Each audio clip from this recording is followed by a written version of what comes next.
They packed their bags, followed the rules, and started new lives. Now the United States is telling them to leave.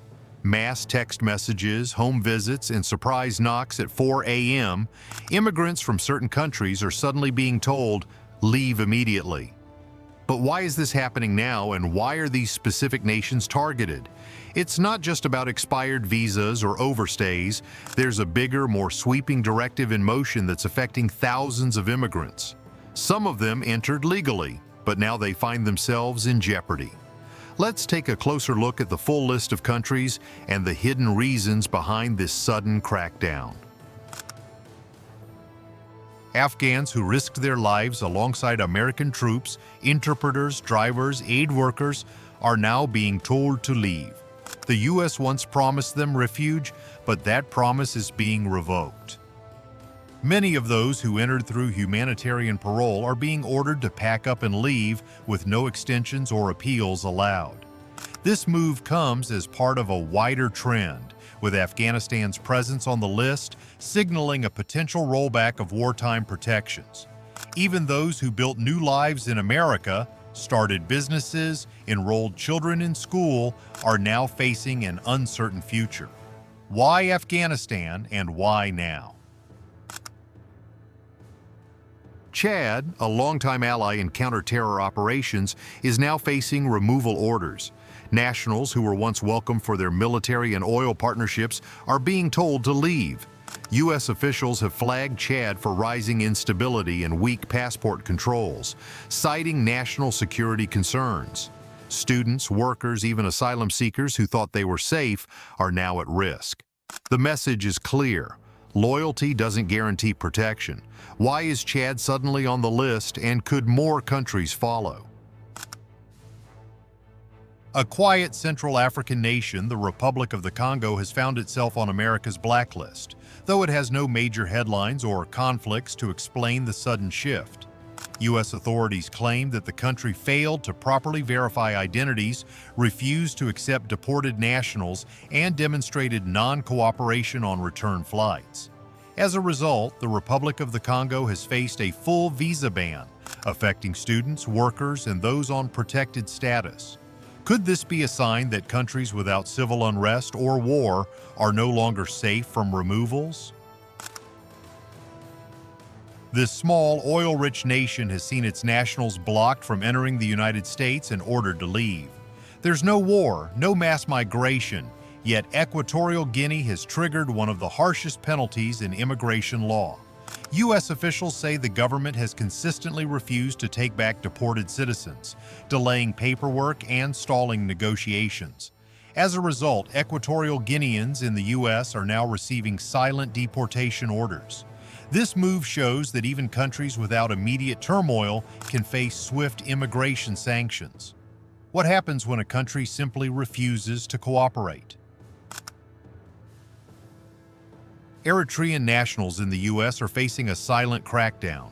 Those who have lived in the country for years, worked, studied, and raised families are now being told to leave.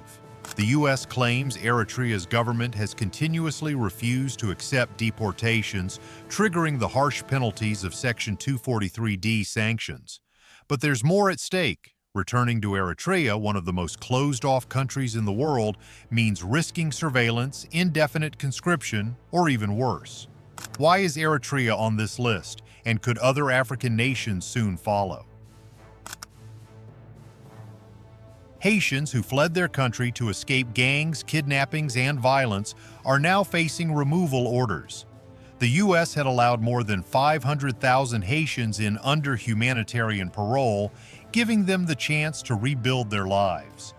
But in 2025, that lifeline was cut. Haitians who once had permission to stay are now being told to leave, despite the dangers they face back home. Gangs control the country, and infrastructure has collapsed. Returning isn't just difficult, it's dangerous. This isn't just a visa ban, it's a reverse wave, pushing people out when they need protection the most. Why is Haiti on this list? Thousands of Iranians who fled to the U.S. are now facing full visa bans. The United States has blocked all forms of immigration and visitation from Iran, citing the country's refusal to cooperate with deportation orders. This comes after a series of security incidents involving cyber attacks and proxy warfare. Those who fled Iran for safety now face deportation or forced departure with no clear legal status to remain. For many, returning to Iran isn't just a relocation, it's a matter of survival. What's the real reason behind this crackdown, and how far will the U.S. go in isolating Iran? Libyans in the U.S. now face a paradox. They're being told to leave, but they have nowhere to go. Libya has been in a state of freefall for years, with no central government and rival militias controlling large parts of the country. Despite the lack of infrastructure or functioning airports, the U.S. has now told Libyan nationals to pack their bags. Why? Libya's failure to accept deported nationals triggered sanctions under immigration law, leading to a full block on visas and green cards. But returning to Libya is a death sentence for many. Kidnappings, forced conscription, and warlords control entire regions. How will this crisis unfold?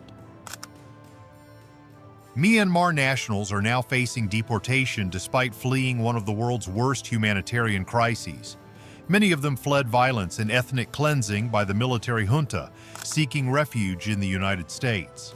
Now Myanmar is facing penalties under Section 243D for refusing to accept deported nationals.